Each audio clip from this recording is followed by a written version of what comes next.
She beat him, in front of 5,000 witnesses, under a royal sky, on the most famous stretch of turf in England. She beat him, and the worst part, he had no idea who she was, until he did. And by then, it was already too late.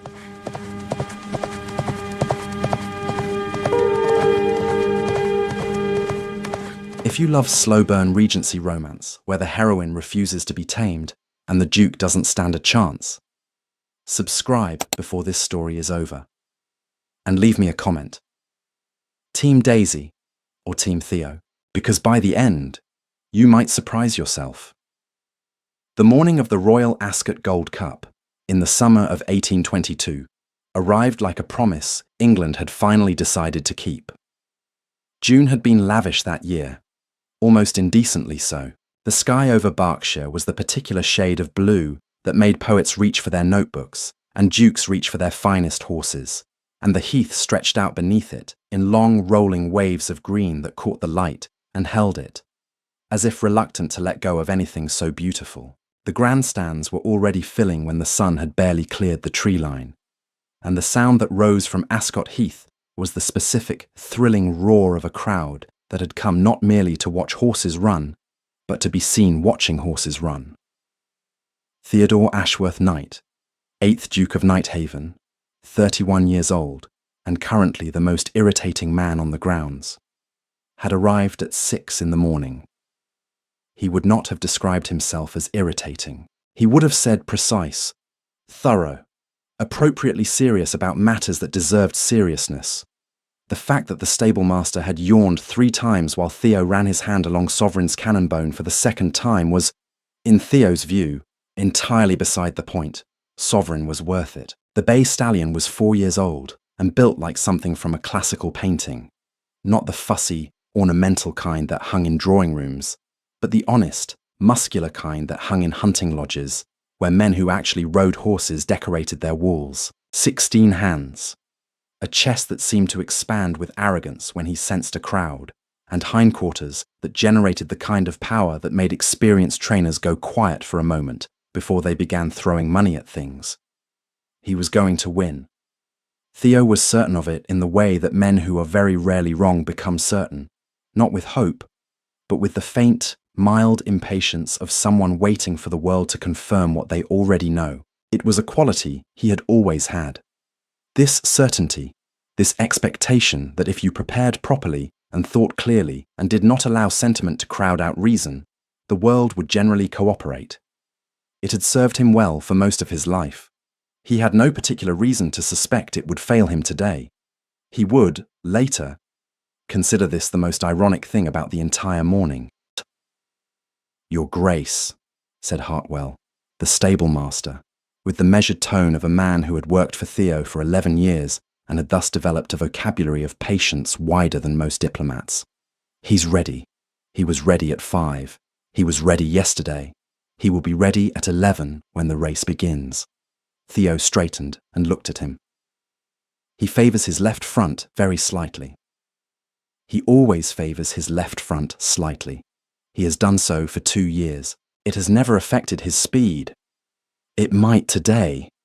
Hartwell had the wisdom not to respond to this. Theo gave Sovereign one final look, the kind of look a general might give a battlefield, assessing and cataloguing, and then nodded once and walked out into the morning. The heath was transforming around him as the hours passed. By 9 the enclosures were bright with colour, the ladies in their silks and muslins and elaborate hats, the gentlemen in their coats and top hats, and that particular expression of English confidence that suggested they owned everything within eyeshot and were tolerating your presence as a courtesy.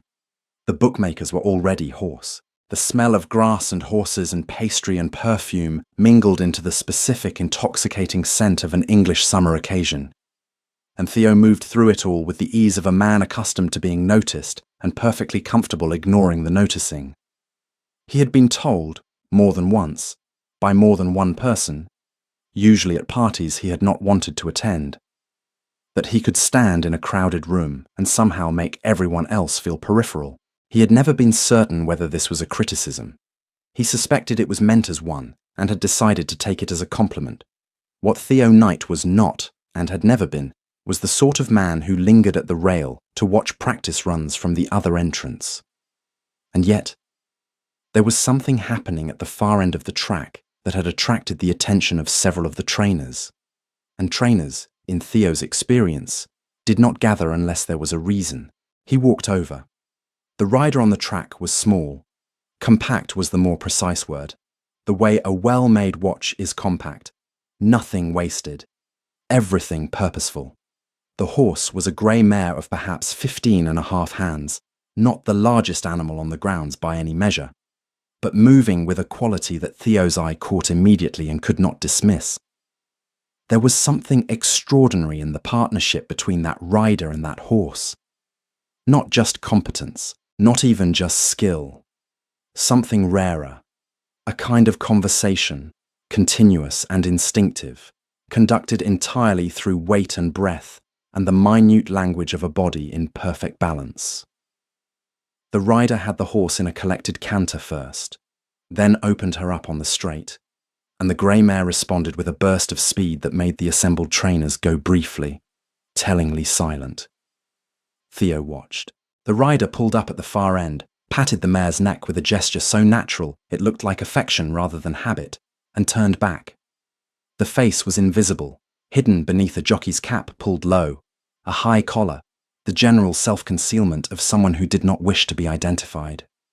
What Theo could see was the hands on the reins, easy, authoritative, completely unimpressed with themselves. He filed the whole thing away with the systematic attention he gave to anything that might be relevant, and walked back toward the enclosures. He had a race to win. It was at the enclosure, an hour before the race began, that he first saw her, or rather, saw her again. Because the uncomfortable truth, which he would not fully understand until much later, was that he had already seen her before, 3 weeks earlier, at the Hartington Ball A, which he had attended because Lord Hartington had managed to mention twice in a single conversation that Theo never attended anything, and Theo had found this mildly provoking. He had been standing near the windows, doing what he always did at these events, observing with detached interest and waiting for an appropriate interval to pass so he could leave, when a woman in a pale yellow dress had stepped directly into his path on her way to the refreshment table. He had not moved, not out of rudeness, or not entirely out of rudeness, but because his mind had been elsewhere, running through the Ascot entries he'd been reviewing that afternoon, and he had simply not processed her presence until she stopped, looked up at him, and said something. He had said.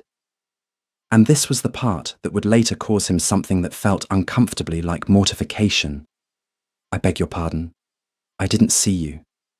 It was not cruel. He had said it neutrally, and she had been quite small, and he genuinely hadn't seen her. But it was not, perhaps, the most gracious thing a man could say to a woman who had been directly in front of him. She had looked at him for a moment with an expression he had been too distracted to properly read. Then she had said, very pleasantly, "Of course you didn't," and moved around him and continued on her way. He had not thought about it again. He was thinking about it now only because the woman who had just entered the private enclosure in a dress the precise colour of a summer storm, pale silver grey, striking against the bright abundance of the other guests, was clearly the same woman, and she was laughing at something a companion had said. And the laugh was completely unself-conscious in a way that was somehow more noticeable than silence. She was, Theo thought with the honest appraisal of a man who prided himself on accuracy, startlingly lovely. Not in the conventional way that the season's most celebrated beauties were lovely, with their careful postures and practiced expressions. Lovely the way something real is lovely. A good piece of land, a well-trained horse, a piece of music played without affectation. He did not approach her. He was there for the race. He would think about this decision later, in quieter moments, and wonder at himself. The field for the Gold Cup that year contained 11 horses. Theo knew all of them. He had studied the form of every entrant with the focused attention of a man who did not believe in leaving things to chance, which meant he had spent 3 evenings with a lamp and a stack of racing reports that his secretary had privately described as the most thorough preparation for an afternoon's recreation I have ever witnessed. The competition was credible. Lord Ashmore's chestnut had run well at Epsom. and there was a dark bay from the Cavendish stables that Theo had been watching with professional respect. But Sovereign's combination of raw speed and stamina made him the clear favourite. The grey mare was listed as entry number 7, rider T. Miller. Theo looked at the entry and thought nothing particular of it. The horses were brought to the start in the late morning, and the crowd along the rails was dense and brilliant and loud with the specific quality of people who have wagered money and are now regretting or relishing it in equal measure. Theo stood near the owner's rail and watched Sovereign dance sideways with the restless energy of a horse who knows something is about to happen and felt the particular, clean pleasure of a man who is exactly where he wants to be. The grey mare took her position beside a rangy chestnut who was giving everyone trouble. The rider sat perfectly still. Theo looked at the hands on the reins. Something turned over in his chest, very quietly, like a page. He dismissed it. The flag dropped. For the first half mile, it was exactly as expected. Sovereign moved to the front with the fluent ease of a horse who runs because he loves it, and the chestnut from Cavendish's kept pace beside him while the rest of the field settled into its natural hierarchy. The crowd noise built and broke over them in waves, and Theo watched with the controlled attention of a man who trusts his own judgment and has made peace with patience. The grey mare ran in fourth through the first mile. Clean, contained, moving with that same quality Theo had noticed in the morning. Nothing wasted. The rider asking the horse for exactly what she needed and not one fraction more. Through the second mile, she moved up, not with the dramatic surge that the crowd loved and that often burned horses out before the finish, but with a steady, inexorable efficiency that Theo watched with a feeling that took him a moment to identify. It was, he realized, respect. Reluctant, involuntary, unasked for respect. At the 1.5-mile marker, the grey mare was running second. Sovereign was still ahead. His stride was long and powerful, and Theo had every reason to feel confident. He felt confident. He was watching with the calm of a man who is winning. And then, in the final furlong, the grey mare came alongside Sovereign, and the crowd noise changed pitch entirely. And the rider, the slight, contained, precise rider, made one small movement, barely perceptible even to Theo's trained eye, and the mare found something extra inside herself and ran. She won by 1.5 lengths. The grandstand erupted. Theo stood very still. He was not a man given to visible emotion. This had been noted by enough people, often enough, that he had long since accepted it as a fact of his character rather than a personal failing. What he felt in the silence inside himself while the crowd roared around him was not anger, precisely. It was not humiliation, precisely. It was something more complex than either of those things. A collision of genuine bewilderment, professional affront, and, underneath both, a terrible and growing curiosity. Because the rider had pulled up and was turning the grey mare back toward the winner's enclosure, and had reached up, as a man does when a race is won and the formality of the finish can be set aside, and pushed the cap back from the face. And the face was not a man's face. The hair, released from the constraints of the cap and the long, careful pins that had held it, fell in a dark wave around a face that was flushed with exertion and bright with something that Theo could only describe, from where he stood, as absolute, uncomplicated joy. The same face, the same woman from the enclosure, from the Hartington ball, from the moment he had said, with the magnificent inadvertence of a man too distracted to function socially, "I didn't see you." She saw him now. Across the distance of the winner's enclosure, over the heads of the surging crowd, her eyes found his, and held for a moment that was somehow both an instant and entirely too long. She smiled. Not a triumphant smile, not a cruel one. Something worse. A smile of genuine, unaffected amusement, warm at the edges, that said several things at once without saying any of them aloud. Then the crowd closed around her, and she was gone. Theo spoke to no one for the better part of an hour. This was, in the opinion of those who knew him, entirely normal. What was not normal was the quality of the silence. A silence that moved through rooms with him, that occupied the space around him like a weather system, that made even Hartwell, who was immune to almost everything, find reasons to be somewhere else. He was not brooding, he was thinking. There was a distinction, and he held firmly to it. The facts, as he arranged them. A woman, a widow, he had subsequently and with some effort established. One Daisy Miller, née Ashworth, widow of one Captain Henry Miller, who had died 4 years prior in 1818, and left her in possession of a very comfortable estate in Wiltshire, and a degree of financial independence that explained a great deal, had entered Royal Ascot under a false name, disguised as a male jockey, ridden a horse no one had given serious consideration, and beaten the finest animal in his stable, in front of 5,000 people. While he watched, he sat with this for some time. There was, he recognized, a decision to be made. He could expose her. The irregularity was significant. Women were not permitted to race at Ascot, or anywhere under Jockey Club rules, and the discovery that entry number 7 had been a woman riding under a borrowed name would cause consequences that would follow Daisy Miller for years. Her reputation, already somewhat eccentric by the standards of the ton, he was gathering information in the systematic way he gathered all information, with quiet efficiency and no particular guilt about it, would not survive the full force of a public scandal. He could expose her. He found, when he examined this option, that he did not want to. This took him by surprise. He was not a sentimental man, and he did not generally allow sentiment to influence decisions that had practical consequences. If he had been asked, before today, whether the circumstances of the race would affect how he handled a clear procedural irregularity, he would have said no with complete confidence. He would have been wrong. He discovered this now with the particular discomfort of a man whose model of himself has turned out to be imprecise. He thought about her hands on the reins. He thought about the quality of the ride. Not just the speed, not just the result, but the thing underneath the result.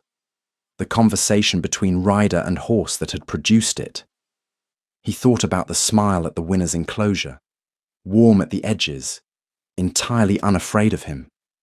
He thought about, "I didn't see you," and the pleasant, devastating evenness of her reply. What he wanted, and this was the part that required the most sitting with, the most honest examination, was to find her, and speak to her, and understand how she had done it, and who she was, and why she was smiling at him like that when he'd had the worst afternoon of his adult life. He wanted, in short, to see her again. He was aware that this was not rational. He proceeded on it anyway. The opportunity arrived 5 days later, and it arrived because Theo manufactured it. The Miller estate was in Wiltshire, but Daisy Miller, he had learned, was spending the season in London at the townhouse of her maternal aunt, Lady Pembourne, a woman of 63 who had the reputation of being either brilliantly unconventional or completely impossible to manage, depending on who you asked. The household received callers on Tuesday mornings. Theo was not, as a rule, the sort of man who made social calls on Tuesday mornings, or any other morning. He went on Tuesday morning. He was shown into a drawing room that smelled of roses and old books, and had every window open in cheerful defiance of the morning chill, and he waited, and then Daisy Miller walked in. She stopped when she saw him. He stood. They looked at each other. She was wearing a dress the colour of butter, and she had her dark hair up, properly up this time, with no intention of letting it fall. And she looked entirely different from the rider at Ascot, and entirely the same, and the quality of her stillness was remarkable. She was not afraid of him. She was assessing him, quickly and with visible intelligence, in the way that people who are very perceptive assess things. Fast, thorough, giving nothing away. "Your Grace," she said pleasantly, and sat down across from him and folded her hands and waited, as if it were the most natural thing in the world. "Mrs. Miller." He sat. He had rehearsed this. He was not entirely certain why he had rehearsed it. "I believe we have met before, at the Hartington Ball, in May." A pause, so brief it might have been imagined. "We have. I behaved badly on that occasion." She tilted her head, considering. "As you said you didn't see me." "Yes." It was an honest statement. I don't consider honesty bad behaviour. The circumstances made it less than gracious. "Ah." Something shifted in her expression, not quite a smile, but the harbinger of one. "Is that an apology, Your Grace? I want to be sure I'm receiving it correctly." "It is an acknowledgement of a failing," How very precise. And now the smile arrived, fully and without apology. And it was exactly the smile from the winner's enclosure, warm at the edges, touched with the particular amusement of someone who finds the world consistently, inexhaustibly entertaining. I accept your acknowledgement. He looked at her for a moment. You ride exceptionally well. The smile didn't waver, but something behind it did. A flicker of wariness, quickly managed. Thank you. I have always enjoyed riding. At Ascot, he said carefully, a rider by the name of T. Miller took the Gold Cup on a grey mare called Winterglass. Silence. The T, he continued, in the same mild tone, stands, I believe, for Theodora. More silence. Your father was Augustus Ashworth. He bred horses in Wiltshire for 30 years. Winterglass was foaled on his estate in 1817. You trained her yourself, beginning when she was 2. Daisy Miller looked at him without speaking for a long moment. Then, with the careful deliberateness of someone choosing words with the same precision, she chose movement. She said, "Are you going to expose me?" He considered the question with the seriousness it deserved. No. Why not? Because, Theo said, with the honesty of a man who has examined himself and found something he would rather not have found, but has decided to account for anyway, I found watching you ride more interesting than I would find watching you be ruined. The wariness softened into something more complex. She studied him, really studied him, with the focused attention of someone who rides horses and therefore knows what honesty looks like from a living thing. That is a very strange thing to say. I am told I am a very strange man. I'm told the opposite, she said. I'm told you are entirely predictable. That surprises me. It surprised me too, when I saw you standing at the rail this morning, watching my mare's practice run. She paused, and the amusement returned. I noticed you then, you know, before the race. You were doing the same thing you did at the Hartington ball, standing very still in the middle of a great deal of movement, as if everything around you were slightly irrelevant. Theo found he had nothing immediate to say to this, which was unusual. The difference, Daisy continued pleasantly, was that at Ascot, you were looking at my horse, and you were looking at her the way I look at her, which told me something about you. What did it tell you? That you actually love them. She said it simply, without decoration. Horses, I mean, not just what they can win for you. You actually love them. He was quiet for a moment. Yes. So do I. She held his gaze steadily. That is why I did it, in case you're wondering. Not for the prize money. I don't need it. Not to make a spectacle, because Winterglass is the finest horse I have ever trained, and she deserved to run on the finest track in England, and no one was going to give her that opportunity because of what I am. Theo considered this. I understand, he said finally. She blinked, as if she had expected something else. Do you? I am not without imagination, Mrs. Miller. He paused. However, I have a proposition. Her chin lifted slightly. The wariness was back, and this time it had friends. I am listening. He paused, choosing the next words with the care of a man who has one opportunity to get something right and is not in the habit of squandering those.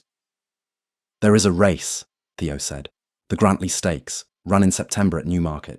My horse is entered, Sovereign, the one you beat on Thursday. He said this without rancour, because rancour required pretending something had not happened, and he did not deal in pretense. He is the finest horse I have. He should win. He did not win at Ascot, and I have spent considerable time since Thursday determining why. And, she asked, cautious. The why, Theo said carefully, is not Sovereign. The why is that his jockey, Fenton, is technically accomplished, but rides with his head and not his body. He tells the horse what to do. Your rider, you, asks the horse what it wants to do and then makes an agreement. He paused. I have watched a great many riders in 31 years. I have never watched anyone ride the way you rode on Thursday. The room was very quiet. You want me to ride Sovereign? She said. Oh, I want you to ride Sovereign. In a disguise. In a disguise, yes, T. Miller again, if you prefer continuity. He kept his voice absolutely even. I cannot pretend this is without risk. If you are discovered, I cannot protect you entirely. I can protect you substantially. My name carries weight, and I'm prepared to use it. But the risk exists, and I will not pretend otherwise. She looked at him for a long, considering moment. Outside the open window, a bird was going through its full repertoire with cheerful indifference to everything. What do I get? She asked. He had prepared for this question. Newmarket, the finest track in England. Well, he caught himself. The other finest track. Your mare runs in the Open Ladies, Stakes in September. I have the connections to enter her. She runs in your name, openly. And the result stands regardless of what anyone thinks about it. Daisy Miller was quiet. You would do that, she said, and it wasn't quite a question. It was the particular cadence of someone updating their understanding of a person, revising a calculation they had thought was complete. You would put your name to it. I would. People will talk. People always talk. I have never found this to be a compelling argument against action. She looked at him for another long moment. Then she stood, and he stood, and she extended her hand, not the way women offered hands in drawing rooms, for the formal hovering bow of acknowledgement, but straight out, palm parallel to the floor, the way someone offers a hand when they mean an actual agreement. He shook it. Her grip was firm and brief, and completely certain of itself. Tuesday mornings, she said. I ride at my aunt's property in Richmond. You may observe, only observe, while I assess your horse. Observe, he agreed. And your grace. She held his gaze, level and direct and entirely unintimidated by the considerable force of his attention. I am told you are predictable. I suspect you are not. I would rather you proved me right about that. He thought, briefly, of saying something. He decided against it. He walked out of the drawing room of Lady Pembourne's townhouse and into the July morning and stood on the pavement for a moment before he had enough of himself back to summon his carriage. And he thought that whatever he had expected when he invented a reason to call on a Tuesday when Pause, it had not been this. It had not been her. The Tuesday mornings began. And then, because things tend to accumulate when you are not watching them carefully, Wednesday afternoons began as well. The arrangement was supposed to be simple. Theo would bring Sovereign to Richmond. Daisy would assess the horse. They would determine whether the partnership was viable and plan accordingly. The arrangement was professional. It was purposeful. It was the kind of interaction that two adults with a shared objective might conduct with perfect efficiency and no unnecessary complications. It was, in practice, something else entirely. The first Tuesday, Daisy spent 45 minutes doing nothing but watching Sovereign move on a long rein, and she did not speak to Theo once, and Theo stood at the rail and watched her watch his horse and thought about how strange it was that a person could be more interesting standing still than most people were in constant motion. At the end of 45 minutes, she turned to him and said, his left front. Yes. He compensates for it by engaging his right shoulder more. The compensation is actually what makes him faster on a left-hand bend. Does Fenton know this? Theo looked at her. No. Newmarket's final straight runs right to left. She turned back to the horse. If he learns to ask Sovereign for the right shoulder deliberately in the last quarter mile, rather than letting the horse default to it, he'll gain half a length. Fenton, Theo said carefully, will not be riding Sovereign at Newmarket.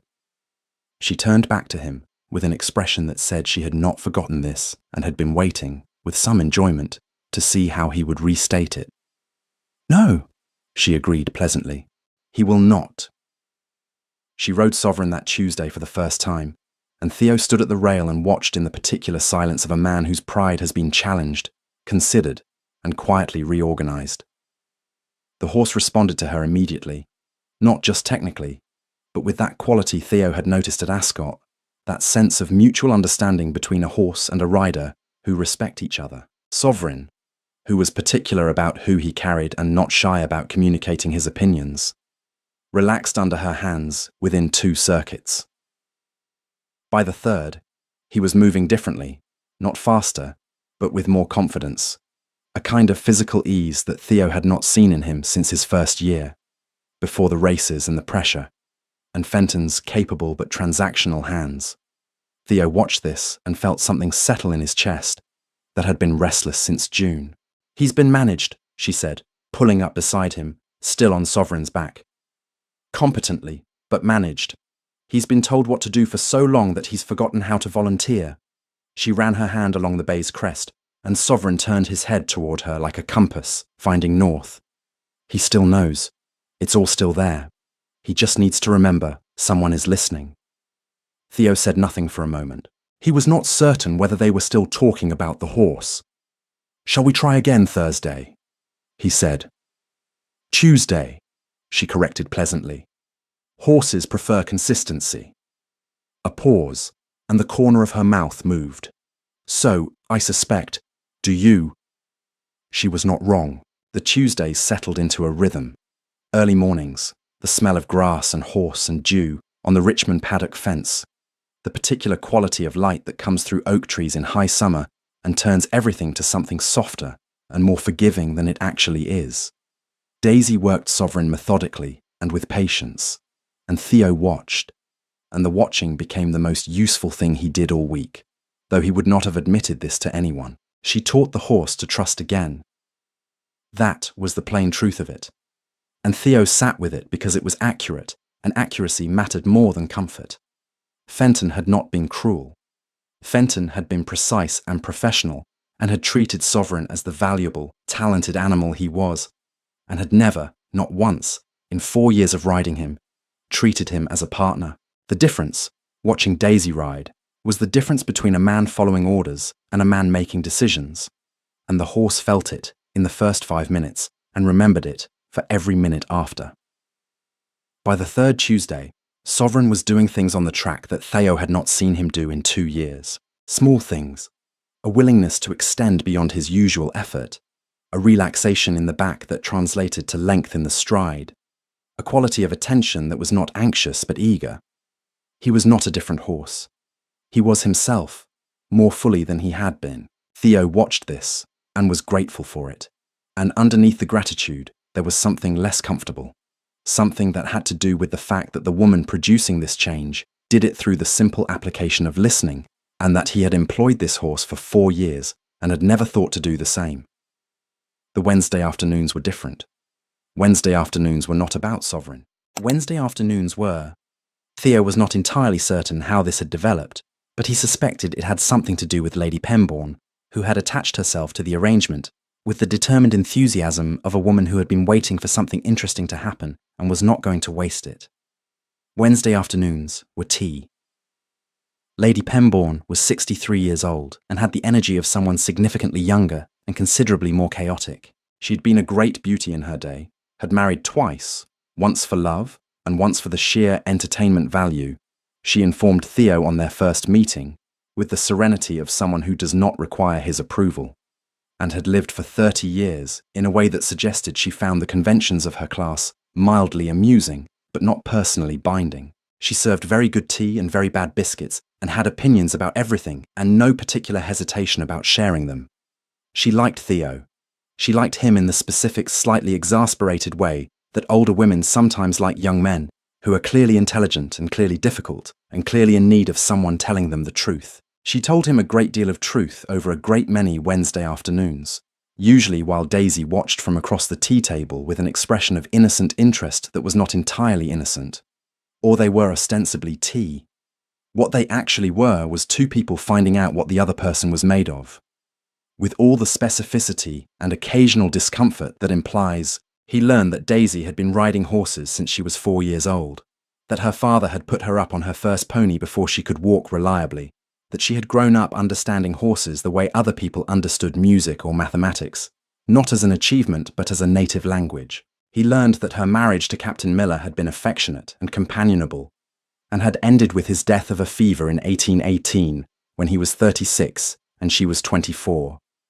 and that she had mourned him genuinely, and then, after a suitable interval, had rebuilt her life with a completeness and particularity that impressed everyone except the people who thought widows should be more decorously uncertain about their own minds.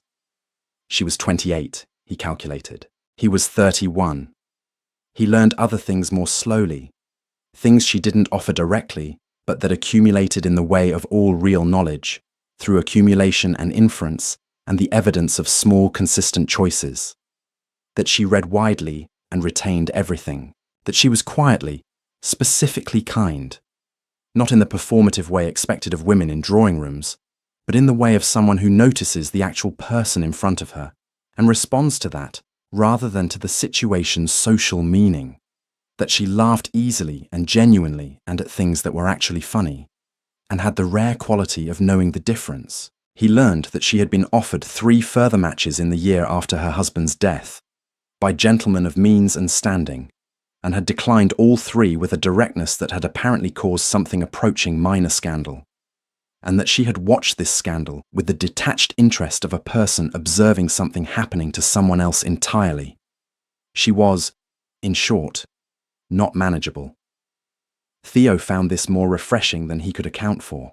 He learned, more slowly, and with more resistance from his own habits of withholding, to let her learn things about him in return. She learned, because she asked questions with the frank directness of someone who considers evasion a discourtesy, that his father had died when Theo was 19, in 1810, leaving him the dukedom before he was ready, and that the 12 years between then and now had been a long education in the particular kind of loneliness that comes from having a great deal of authority and very little genuine company.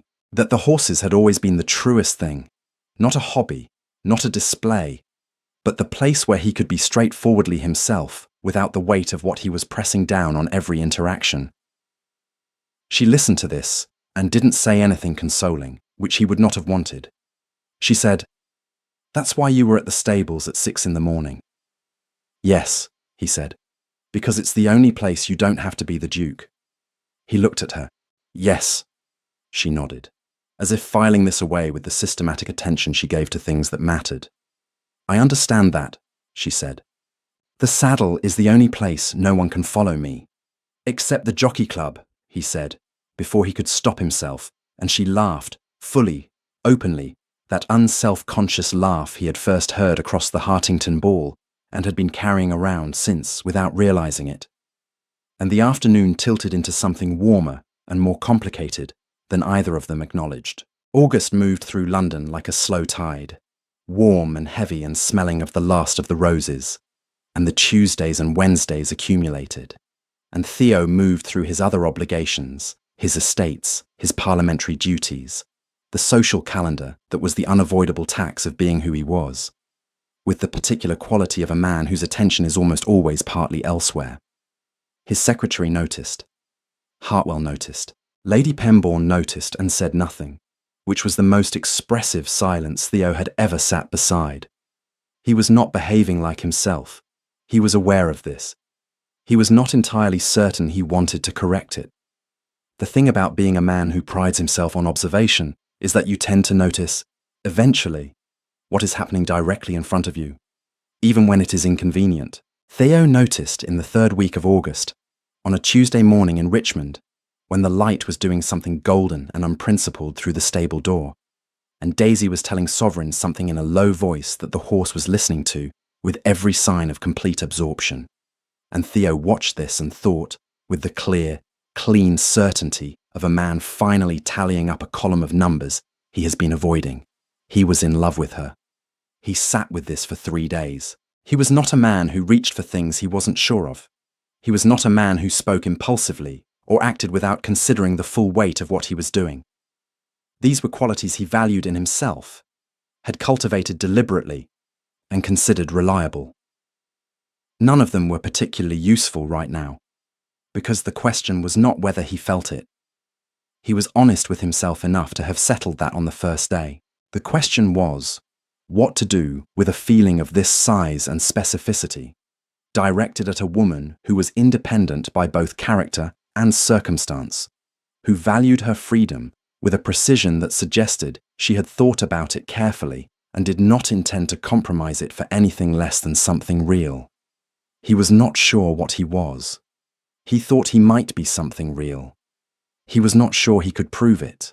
There was one afternoon in the last week of August when it nearly came undone, when the thing they were both carrying and not discussing nearly surfaced of its own accord, because 8 weeks of Tuesday mornings and Wednesday afternoons is a long time to be careful. They had been walking back from the paddock after a late session, Sovereign handed off to the groom, the evening coming in warm and golden over the Richmond trees, and Daisy had said something about the angle of the approach at Newmarket, something technical, about the camber of the track and how it would affect Sovereign's natural tendency to drift. And Theo had turned to respond and found that he had stopped walking and was simply standing there looking at her. She had noticed. Of course she had noticed. She noticed everything. There was a pause, and the evening went on being warm and golden and perfectly indifferent to both of them. And then she had said, quietly, "Thursday is coming." "It is," he agreed. "And then Newmarket." Yes. She had looked at him for a moment with that clear, direct attention, and he had felt, very strongly, that she was deciding something, that she was doing the specific calculation of someone who has weighed a thing from several angles and is choosing the moment to act. "After Newmarket," she said, "ask me something." He did not ask what. He understood, and he had carried that understanding through the last days of August and the first days of September, like something he was being entrusted with, carefully, with both hands, as if any carelessness might damage it beyond repair. He went to Richmond on the 4th day, not a Tuesday, not a Wednesday, but a Saturday, which was not part of any arrangement and which he made no effort to justify to himself or anyone else. She was at the fence, watching Winterglass move in the paddock, and she looked up when he came through the gate with the unhurried attention she gave everything, and he stood beside her, and they watched the mare in silence for a moment. "She's ready," Daisy said. "For September. So is Sovereign." A pause. "Are you nervous?" she asked. "About the race?" "About anything." He was quiet for a moment. He had the strong, specific desire to be careful, and the stronger, more inconvenient desire to be honest, and he was working out which of these would ultimately serve him better. "Yes," he said. She turned to look at him. The morning light was doing the same unprincipled things it had done in the stable, and her expression was serious and open and altogether too perceptive for comfort. "About the race?" she asked again, quietly. "No," he said. The silence had a different quality now. The mare moved through the paddock with her easy, authoritative stride, and somewhere in the distance a wood pigeon was making its summer case for the general beauty of existence.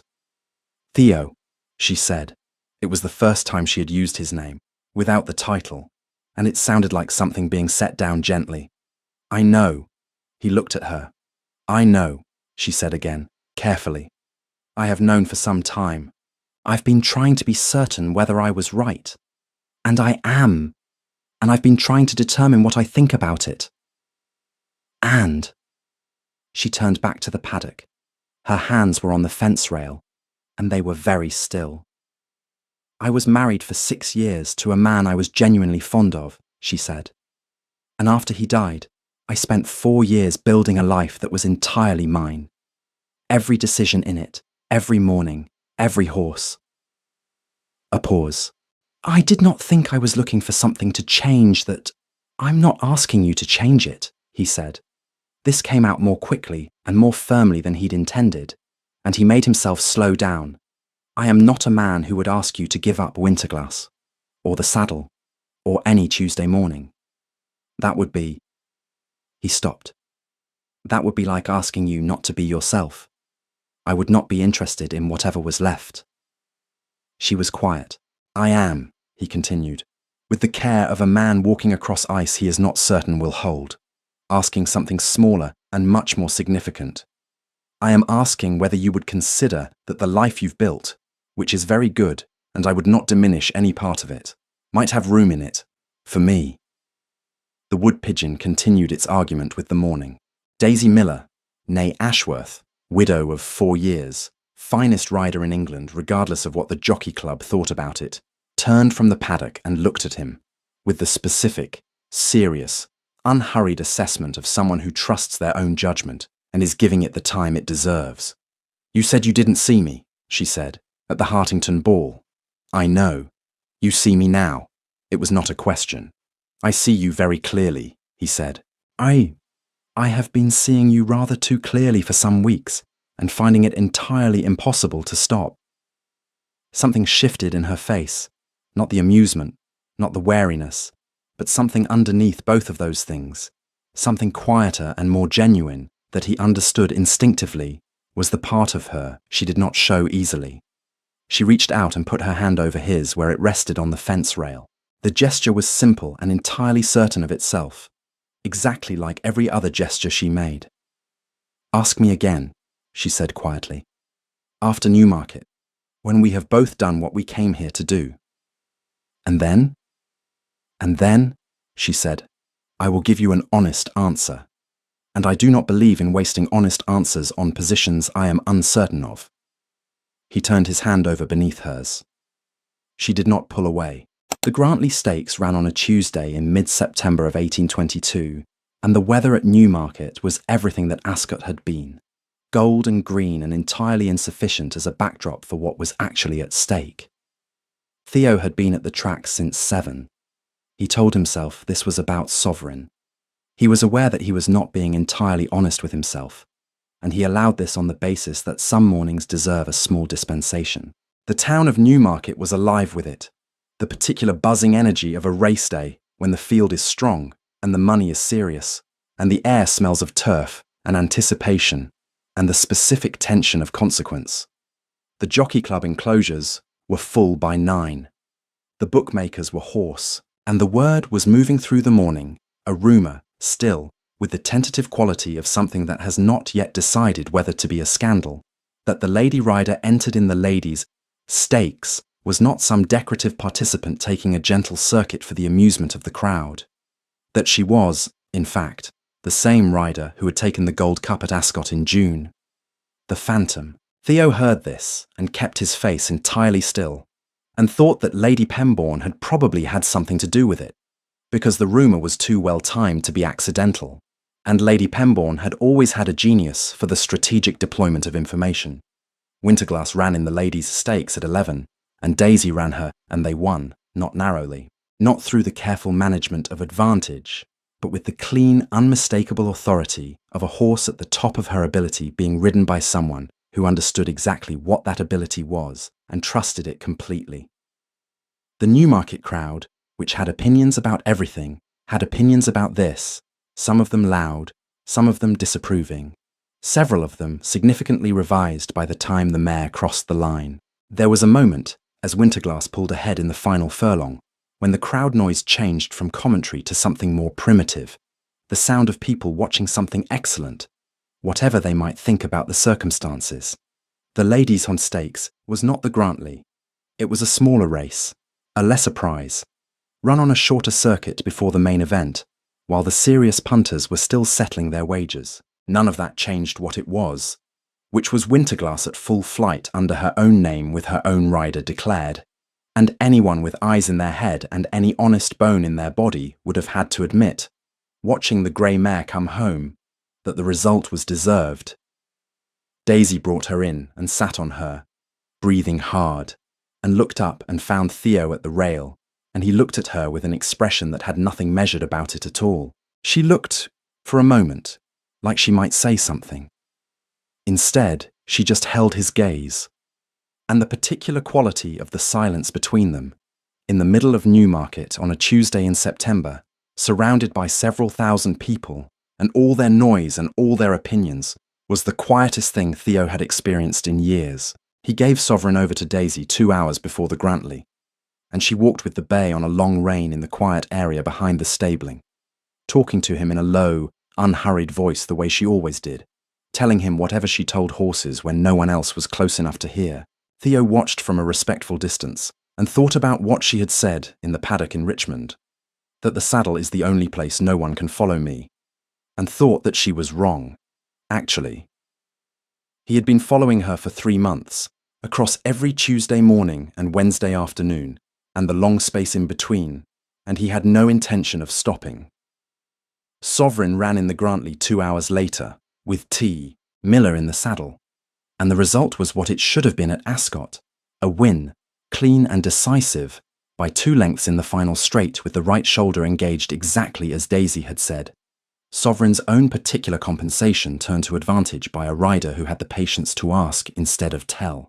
The crowd roared. Theo stood at the owner's rail and felt something that was partly pride in his horse and partly something else entirely. Something that had nothing to do with Sovereign and everything to do with the small, precise figure guiding him home, who rode with the specific joy of someone doing exactly what they were made for, in exactly the place they were meant to be. At the finish, the crowd was considerably louder for Sovereign's win than it had been for Winterglass's, because that was the way of things, and Theo noted this with the mild, settled anger of a man who has decided to do something about the way of things over the longer term and has made his peace with the fact that the longer term requires patience.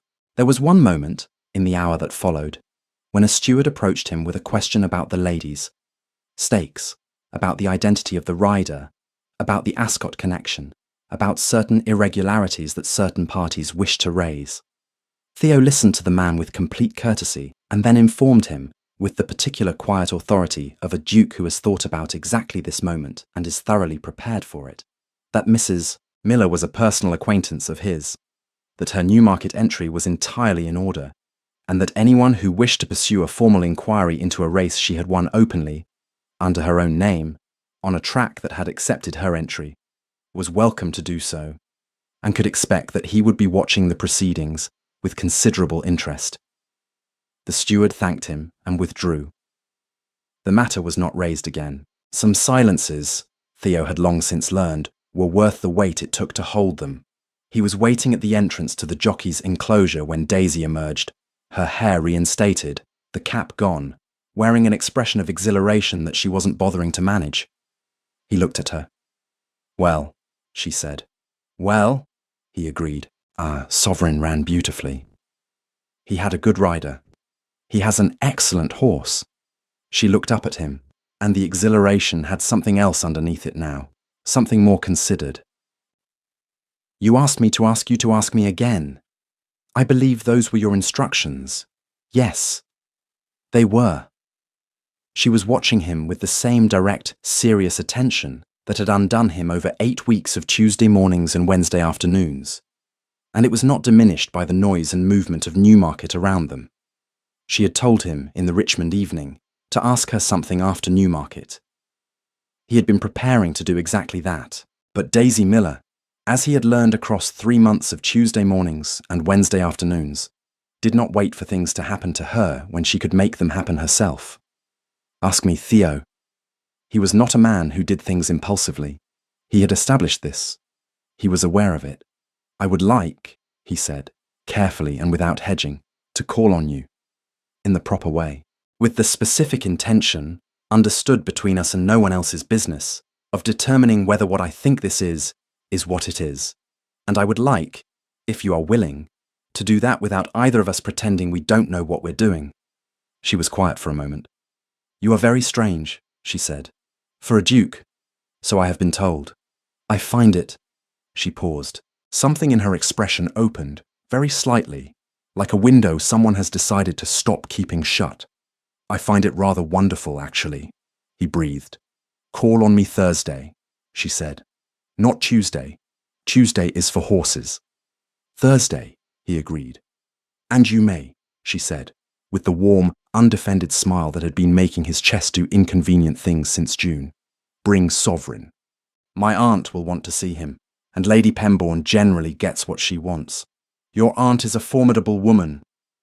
She put me up on my first horse at the age of 3. Daisy began to move away toward the stabling, and paused, and looked back over her shoulder with that expression, the one he had first seen at the winner's enclosure at Ascot, warm and amused and lit from within. "You should have seen me then, Your Grace. I was magnificent." He stood in the September afternoon and watched her go, and thought that he had no doubt of it at all. The following spring, In 1823, there was a great deal of talk about the Duke of Nighthaven, which was not unusual, because there was generally a great deal of talk about the Duke of Nighthaven, and Theo had made his peace with this some years ago.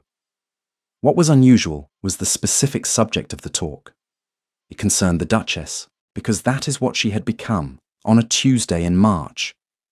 On a Tuesday, said Lady Pembourne, with enormous satisfaction, because some things should not have to wait for convention, at a quiet ceremony in Wiltshire, in the stone church near the Ashworth estate where Daisy had been baptised 29 years before, in 1794. Theo was 32. She was 29. The numbers were correct. The morning was cold and bright, and the kind of March day that England occasionally produces as an apology for February. Pale gold light, bare trees going dark at the branches where the buds were beginning, the smell of wet earth and the first tentative ambitions of spring. The horses in the paddock outside stamped and blew steam into the air as if contributing their opinion of the proceedings.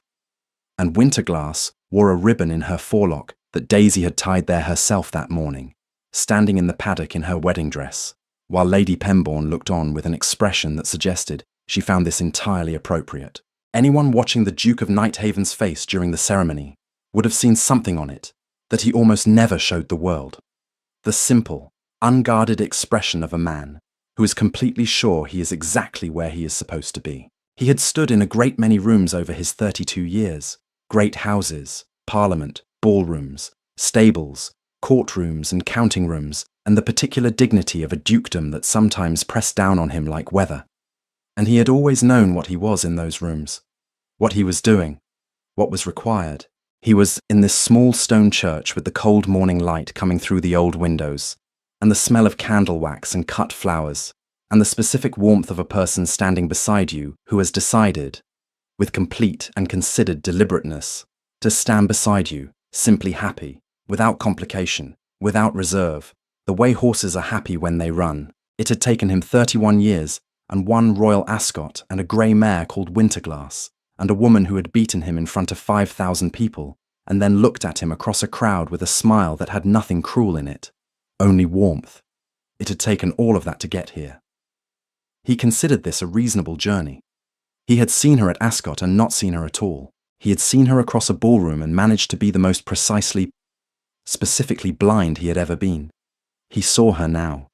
He saw her with the specific, unwavering clarity of a man who has learned, at some cost to his habits, a considerable rearrangement of his assumptions, at the instruction of a grey mare and a woman who rode like she'd been born to it, that the most valuable things are sometimes the ones that pass directly in front of you while your mind is elsewhere, that the world is full of things you have not looked at properly yet, that occasionally, when something comes alongside you in the final furlong and runs past with calm, unhurried authority, the correct response is not wounded pride. The correct response is to pay attention. He had been paying attention since June. He intended to continue indefinitely. Daisy Knight. She kept Miller for the horses, because Winterglass was registered as a Miller horse, and she was not going to re-register her on a point of sentiment.